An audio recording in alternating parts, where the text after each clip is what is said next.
ओम श्री साई नाथाय नमः। श्री साई सच्चरित्र अध्याय 21। श्री V.H. ठाकुर, अनंतराव पाटणकर और पंढरपुर के वकील की कथाएं।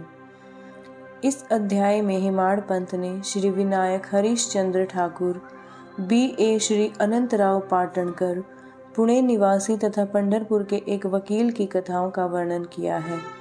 ये सब कथाएं अति मनोरंजक हैं। यदि इनका सारांश मनन पूर्वक ग्रहण कर उन्हें आचरण में लाया जाए तो आध्यात्मिक पथ पर पाठकगण अवश्य ही अग्रसर होंगे। प्रारंभ। यह एक साधारण सा नियम है कि गत जन्मों के शुभ कर्मों के फल स्वरूप ही हमें संतों का सानिध्य और उनकी कृपा प्राप्त होती है। उदाहरणार्थ, हेमाड़ पंत स्वयं अपनी घटना प्रस्तुत करते हैं। वे अनेक वर्षों तक बंबई के उपनगर बांद्रा के स्थानीय न्यायाधीश रहे। पीर मौलाना नामक एक मुस्लिम संत भी वहीं निवास करते थे। उनके दर्शनार्थ अनेक हिंदू, पारसी और अन्य धर्मावलंबी जाया करते थे। उनके मुजावर पुजारी ने हेमाड़ पंत से भी उनका दर्शन करने के लिए बहुत आग्रह किया, परंतु किसी न किसी कारणवश उनकी भेंट उनसे न हो सकी। अनेक वर्षों के उपरांत जब उनका शुभ काल आया तब वे शिरडी पहुँचे और बाबा के दरबार में जाकर स्थायी रूप से सम्मिलित हो गए। भाग्यहीनों को संत समागम की प्राप्ति कैसे प्राप्त हो सकती है? केवल वे ही सौभाग्यशाली हैं जिन्हें ऐसा अवसर प्राप्त हो। संतों द्वारा लोक शिक्षा। संतों द्वारा लोक शिक्षा का कार्य चिरकाल से ही विश्व में संपादित होता आया है। अनेकों संत भिन्न भिन्न स्थानों पर किसी निश्चित उद्देश्य की पूर्ति के लिए स्वयं प्रकट होते हैं। यद्यपि उनका कार्यस्थल भिन्न होता है, परंतु वे सब पूर्णतः एक ही हैं। वे सब उस सर्वशक्तिमान परमेश्वर की संचालन शक्ति के अंतर्गत ही एक लहर में कार्य करते हैं। उन्हें प्रत्येक के कार्य का परस्पर ज्ञान रहता है और आवश्यकता अनुसार परस्पर कमी की पूर्ति करते हैं, जो निम्नलिखित घटना द्वारा स्पष्ट है। Shri Thakur, Shri V.H. Thakur B.A. Revenue विभाग में एक कर्मचारी थे। वे एक समय भूमि मापक दल के साथ कार्य करते हुए बेल गांव के समीप वडगांव नामक ग्राम में पहुंचे। वहां उन्होंने एक कानड़ी संत पुरुष अप्पा के दर्शन कर उनकी चरण वंदना की। वे अपने भक्तों को निश्चल दास कृत विचार सागर नामक ग्रंथ, जो वेदांत के विषय में है, का भावार्थ समझा रहे थे। जब श्री ठाकुर उनसे विदाई लेने लगे तो उन्होंने कहा, तुम्हें इस ग्रंथ का अध्ययन अवश्य करना चाहिए और ऐसा करने से तुम्हारी इच्छाएं पूर्ण हो जाएंगी तथा जब कार्य करते करते तुम कालांतर में उत्तर दिशा में जाओगे तो सौभाग्यवश तुम्हारी एक महान संत से भेंट होगी, जो मार्ग प्रदर्शन कर तुम्हें तुम्हारे हृदय को शांति और सुख प्रदान करेंगे। बाद में उनका स्थानांतरण जुन्नर को हो गया, जहाँ की नाणे घाट पार करके जाना पड़ता था। यह घाट अधिक गहरा और पार करने में कठिन था, इसीलिए उन्हें भैंसे की सवारी कर घाट पार करना पड़ा, जो उन्हें अधिक असुविधाजनक तथा कष्टकर प्रतीत हुआ। इसके पश्चात ही उनका स्थानांतरण कल्याण में एक उच्च पद पर हो गया और वहाँ उनका नाना साहिब चांदुरकार से परिचय हुआ। उनके द्वारा उन्हें श्री साईं बाबा के संबंध में बहुत कुछ ज्ञात हुआ और उन्हें उनके दर्शन की तीव्र उत्कंठा हुई। दूसरे दिन नाना साहिब शिरडी को प्रस्थान कर रहे थे। उन्होंने श्री ठाकुर से भी अपने साथ चलने का आग्रह किया।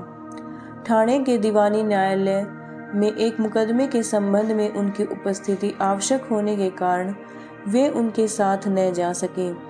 इस कारण नाना साहिब अकेले ही रवाना हो गए। ठाणे पहुंचने पर मुकदमे की तारीख आगे के लिए बढ़ गई और इसीलिए उन्हें यह ज्ञात हुआ कि नाना साहिब पिछले दिन ही यहाँ से चले गए हैं। वे अपने कुछ मित्रों के साथ, जो उन्हें वहीं मिल गए थे, श्री साईं बाबा के दर्शन को गए हैं। उन्होंने बाबा के दर्शन किए और उनके चरण कमलों की आराधना कर अत्यंत हर्षित हुए। उन्हें रोमांच हो आया और उनकी आंखों से अश्रुधाराएं प्रवाहित होने लगी। त्रिकालदर्शी बाबा ने उनसे कहा, इस स्थान का मार्ग इतना भी सुगम नहीं जितना कि कानड़ी संत अप्पा के उपदेश या नाणे घाट पर भैंसे की सवारी थी। आध्यात्मिक पथ पर चलने के लिए तुम्हें घोर परिश्रम करना पड़ेगा, क्योंकि वह अत्यंत कठिन पथ है। जब श्री ठाकुर ने यह शब्द सुने तो जिनका अर्थ उनके अतिरिक्त और किसी को समझ नहीं आया, तो उनके हर्ष का पारावार न रहा और उन्हें कानड़ी संत के वचनों की स्मृति हो आई। तब उन्होंने दोनों हाथ जोड़कर बाबा के चरणों पर अपना मस्तक रखा और उनसे प्रार्थना की कि प्रभु मुझ पर कृपा करो और इस अनाथ को अपने चरण कमलों की शीतल छाया में स्थान दो। तब बाबा बोले, जो कुछ अप्पा ने कहा वह सत्य था, उसका अभ्यास कर उसके अनुसार ही तुम्हें आचरण करना चाहिए। व्यर्थ बैठने से कुछ लाभ न होगा। जो कुछ तुम पठन करते हो उसको आचरण में भी लाओ, अन्यथा उसका उपयोग ही क्या है। गुरु कृपा के बिना ग्रंथ अवलोकन तथा आत्मानुभूति निरर्थक ही है। श्री ठाकुर ने अभी तक केवल विचार सागर ग्रंथ में सैद्धांतिक प्रकरण ही पढ़ा था, परंतु उसकी प्रत्यक्ष व्यवहार प्रणाली तो उन्हें शिरडी में ही ज्ञात हुई। एक दूसरी कथा भी इस सत्य का और अधिक सशक्त प्रमाण है। श्री अनंतराव पाटणकर, पूना के एक महाशय श्री अनंतराव पाटणकर श्री साईं बाबा के दर्शनों के इच्छुक थे। उन्होंने शिरडी आकर बाबा के दर्शन किए। दर्शनों से उनके नेत्र शीतल हो गए और वे अति प्रसन्न हुए। उन्होंने बाबा के श्री चरण छुए और यथा योग्य पूजन करने के उपरांत बोले, मैंने बहुत कुछ पठन किया, वेद वेदांत और उपनिषदों का भी अध्ययन किया तथा अन्य पुराण भी श्रवण किए, फिर भी मुझे शांति न मिल सकी। इसीलिए मेरा पठन व्यर्थ ही सिद्ध हुआ। एक निरा अज्ञानी भक्त मुझसे कहीं श्रेष्ठ है। जब तक मन को शांति नहीं मिलती तब तक ग्रंथ अवलोकन व्यर्थ ही है। मैंने ऐसा सुना है कि आप केवल अपनी दृष्टि मात्र से और विनोदपूर्ण वचनों द्वारा दूसरों के मन को सरलता पूर्वक शांति प्रदान कर देते हैं। यही सुनकर मैं यहाँ आया हूँ। कृपा मुझ पर अपना आशीर्वाद और अपनी कृपा कीजिए। बाबा ने तब निम्नलिखित कथा कही। घोड़ी की लीद के 9 गोले अथवा नवविधा भक्ति। एक समय एक सौदागर यहाँ आया। उसके सम्मुख ही एक घोड़ी ने लीद की। जिज्ञासु सौदागर ने अपनी धोती का एक छोर बिछाकर उसमें लीद के 9 गोले रख लिए और इस प्रकार उसके चित्त को शांति प्राप्त हुई। श्री पाटणकर इस कथा का कुछ भी अर्थ न समझ सके, इसीलिए उन्होंने श्री गणेश दामोदर उपनाम दादा केलकर से अर्थ समझाने की विनती की और पूछा कि बाबा के कहने का क्या अभिप्राय है।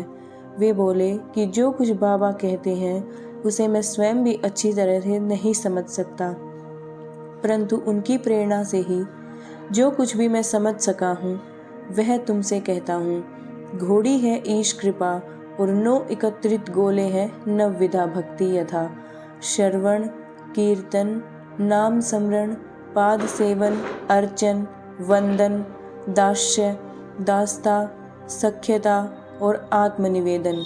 ये भक्ति के 9 प्रकार हैं। इनमें से यदि एक को भी सत्यता से कार्य रूप में लाया जाए तो भगवान श्री हरि अति प्रसन्न होकर भक्त के घर प्रकट हो जाएंगे। समस्त साधनाएं अर्थात जप, तप, योगा, अभ्यास तथा वेदों के पठन पाठन में जब तक भक्ति का संपुट न हो बिल्कुल शुष्क ही है। वेद ज्ञानी या ब्रह्म ज्ञानी की कीर्ति भक्ति भाव के अभाव में निरर्थक है। आवश्यकता तो केवल पूर्ण भक्ति की है। अपने को भी उसी सौदागर के समान ही जानकर और व्यग्रता तथा उत्सुकता पूर्वक सत्य की खोज कर 9 प्रकार की भक्ति को प्राप्त करो, तब कहीं तुम्हें दृढ़ता तथा मानसिक शांति प्राप्त होगी। दूसरे दिन जब श्री पाटणकर बाबा को प्रणाम करने गए तो बाबा ने उनसे पूछा कि क्या तुमने लीद के 9 गोले एकत्रित किए। उन्होंने कहा कि मैं अनाश्रित हूँ बाबा, आपकी कृपा के बिना उन्हें सरलता पूर्वक एकत्रित करना संभव नहीं है। बाबा ने उन्हें आशीर्वाद देकर सांत्वना दी कि तुम्हें सुख और शांति प्राप्त हो जाएगी, जिसे सुनकर श्री पाटणकर के हर्ष का पारावार न रहा। पंढरपुर के वकील। भक्तों के दोष दूर कर उन्हें उचित पथ पर ला देने की बाबा की त्रिकालज्ञता की एक छोटी सी कथा का वर्णन इस अध्याय को समाप्त करेंगे। एक समय पंढरपुर के एक वकील शिरडी आए। उन्होंने बाबा के दर्शन कर उन्हें प्रणाम किया तथा कुछ दक्षिणा भेंट देकर एक कोने में बैठकर वार्तालाप सुनने लगे। बाबा उनकी ओर देखकर कहने लगे कि लोग कितने धूर्त हैं, जो यहाँ आकर चरणों पर गिरते और दक्षिणा देते हैं, परंतु भीतर से और पीठ पीछे गालियाँ देते रहते हैं। कितने आश्चर्य की बात है ना। यह पगड़ी वकील के सिर पर ठीक बैठी और उन्हें उसे पहनना पड़ा। कोई भी इन शब्दों का अर्थ न समझ सका, परंतु वकील साहब इसका गूढ़ार्थ समझ गए। फिर भी वे निराश्रित ही बैठे रहे। वाड़े को लौटकर वकील साहब ने काका साहेब दीक्षित को बतलाया कि बाबा ने जो कुछ भी उदाहरण दिया और जो भी मेरी ओर लक्ष्य कर कहा गया था वह सत्य है। वह केवल चेतावनी ही थी कि मुझे किसी की निंदा नहीं करनी चाहिए। एक समय जब उप न्यायाधीश श्री नूलकर स्वास्थ्य लाभ करने के लिए पंढरपुर से शिरडी आकर ठहरे तो बार रूम में उनके संबंध में चर्चा हो रही थी।